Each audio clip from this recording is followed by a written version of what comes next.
What would motivate somebody to get their hearing checked, and why is it so important? That's today's topic on Ask the Hearing Doctors.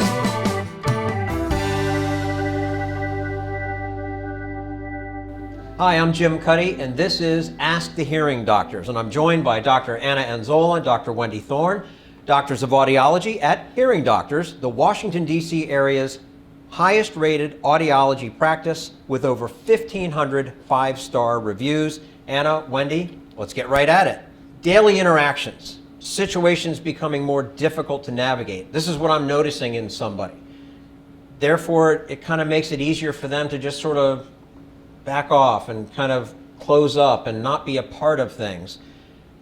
Is that a sign of hearing loss, potentially? Potentially. I think so. I mean, my father-in-law had a hearing loss, and it was very concerning for the whole family. You know, we thought that he could actually fall because it actually potentially can lead to, you know, fall risk.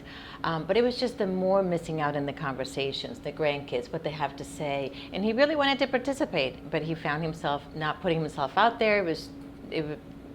He wasn't comfortable. He didn't want to get it wrong. He right. heard something, but then he interpreted it as being something else. And you know, that can be very sad. And so we did something about it, and now he was able to hear. I mean, he's now passed away, you know, but yeah, it could happen. Yeah, and you know, situations like that too can also snowball into much more serious issues. You know, if someone's, you know, disengaging because they don't want to struggle to hear, that can lead into loneliness, which can lead into depression, anxiety, down the road, even dementia and Alzheimer's, and don't want that for anyone.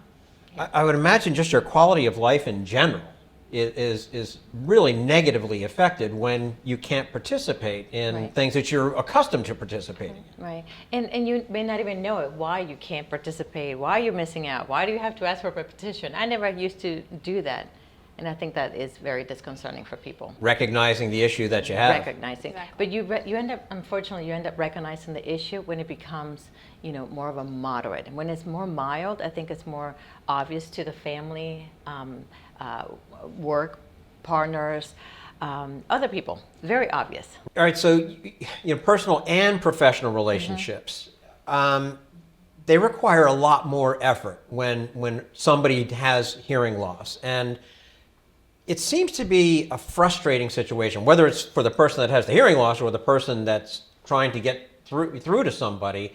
Why is there such a breakdown? And you nailed it. You know, I think it's more about the frustrations that we hear about all the time. The frustration comes from the patient saying, you know, I want to participate, but I didn't get it. I wasn't sure. And then they may be scared to ask again and again. Because when you ask, what happens is that the individual repeats it all over again, the same way. So if you didn't hear it the first time, what makes you think that you're going to hear it the second time around, right? And so it's frustrating. We're going to the movies. What? We're going to the movies. What? We're not going to the movies. You know, it's very frustrating because you're not asking the other individual to rephrase it. And we ask patients to, you know, just, you know, tell somebody else what you actually did hear so they can use other words to make communication a little easier. It's very frustrating for both parties, right? Yeah. Yeah, and it's, you know, very important too, as the person not with the hearing loss, but the other member, to keep in mind good communication strategies. So it is not great to ask your husband when you're in another room around the corner something. So if someone has a hearing loss, you need to get their attention. You need to make sure that you speak not necessarily louder, but slower and clearer. If they don't hear you, like Dr. Anzola said, rephrase. Don't just repeat the exact same thing. Yeah. Get their attention. I would imagine it could spark a lot of arguments too. Sure. Yes. And I don't think my wife and I have hearing loss per se, but we do yell at each other from other rooms all the time. So maybe I Not do need great. to get checked out. Maybe that's the answer here. Annie, earlier you mentioned something about affecting balance. How does hearing loss affect somebody's balance? So we have the two organs in the same inner ear, right? So when one doesn't work as well, it's going to affect the other. So what she means is there's a hearing organ and the balance organ. They're actually connected.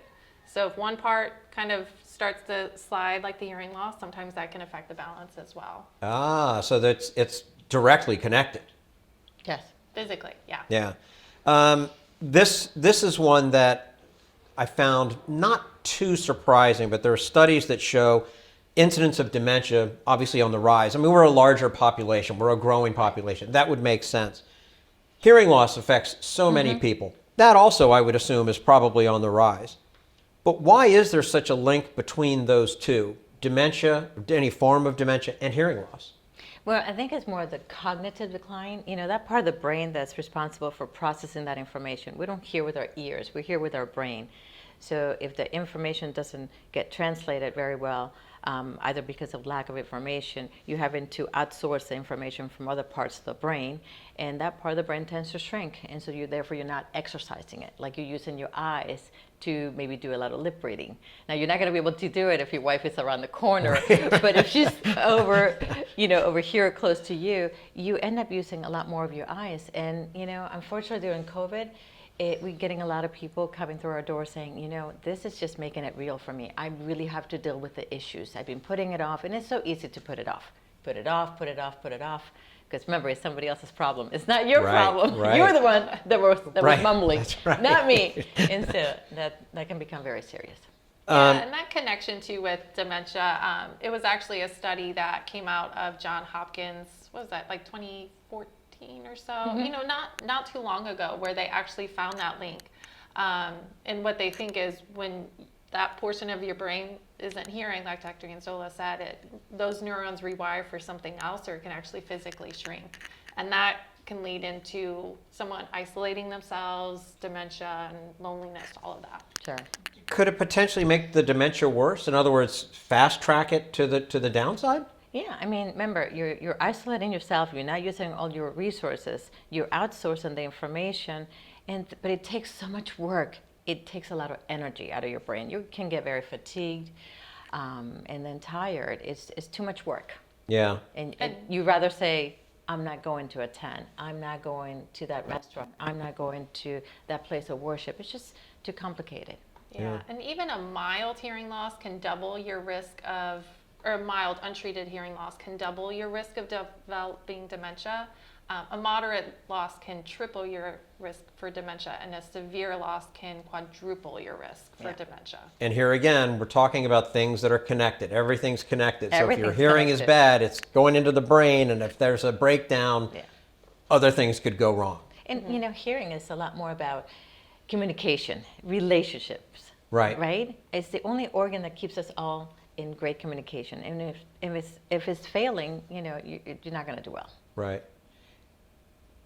What about the risks for someone at home or in an emergency situation that has hearing loss and it's untreated hearing loss? I just think of, if there's a fire in the home and you can't hear the smoke alarms going off or things like that. I mean, is that a pretty major issue? We believe so. Yeah, and I actually had a patient that this happened to her. Her house had actually caught on fire middle of the night. She had a pretty significant hearing loss. She thankfully was able to get out, got her children out safely, but it was a wake-up call to her because she did not hear those smoke alarms go off. And it's scary. It's very scary. And thankfully they were okay. They were all okay. On perhaps a smaller scale, even driving. Right. If an emergency vehicle is coming up from behind you and you can't hear it, Yeah. I would imagine there are all sorts of environmental problems that would come from hearing loss. Yeah. And we also see the single-sided deafness. So imagine if you're driving and you only have one good ear, one is the other ear is bad. You don't really realize what's going on. You lose the ability to localize, right? Ah. And that can pose a big risk and danger for themselves and others. Just trying to tell where the horn was honking from, the ambulances, it can really throw things off. Mm-hmm. But this would be the person that would probably put it off the longest because they have one good ear. They have one good ear. Yep. Mm-hmm. Right. I can hear for the most part. Right, for the most part. We'll see you later. Stay over here. Stay over here. I'm fine over here. Why do you always sit over that way? That's right. Something else that I don't think people think a lot about. obviously we're here in the DC metro area. Yes. It's expensive. Cost of living is high in the DC metro area. If you have a hearing loss, how does that potentially impact your income? We also see a lot of that, right? If you're not performing at your job, you're going to miss out. You're going to miss out on an opportunity to advance your career, that promotion. They're going to judge you on how you perform. But again, it wasn't because you're not trying to participate, it's because you just simply missed it. You know, a keyword came out and you couldn't do it, right?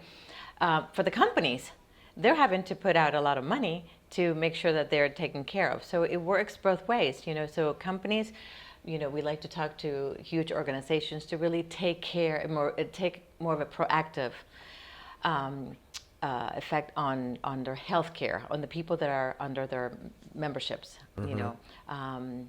But, you know, we also see it with patients missing out in meetings and the conversations with their bosses and stuff. Your confidence is low. Yeah. You're not participating in that board meeting or whatever it is. Right. I mean, you could even potentially get fired just because, and nobody realizes that it's just because you have a hearing loss.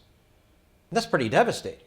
Yeah, and there are, you know, hearing aids that are completely invisible. So if someone's worried about not just, you know, missing things at work, but now, you know, I have like big alarms, like, look at me, I can't hear. There are invisible options that are out there, you know, to help you, you know, not miss that information.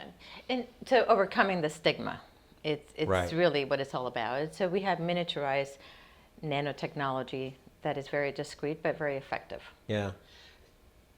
I want to go back to, you know, how the whole body seems to be connected. But what about things like cardiovascular disease, you know, diabetes, things like that? These also can have an effect on hearing. Absolutely. So from a cardiovascular disease, there's a study out there that talks about and improves that a hearing loss by us doing a hearing test, if there is a low frequency hearing loss, it could lead to a cardiovascular disease. Wow. The hearing loss would lead to the disease, not the other way around. Well, it Or I guess it could work. It will show up on the actual hearing configuration. We could say that there is some sort of indication that this person could have cardiovascular disease. Wow. Just amazing. Anna, Wendy, thank you so much. It's great information as always. We appreciate it. Look forward to doing it again soon. Okay, thanks. If you're in the Washington metropolitan area and you'd like to schedule an appointment with hearing doctors, click the link in the description or visit hearingdoctors.com.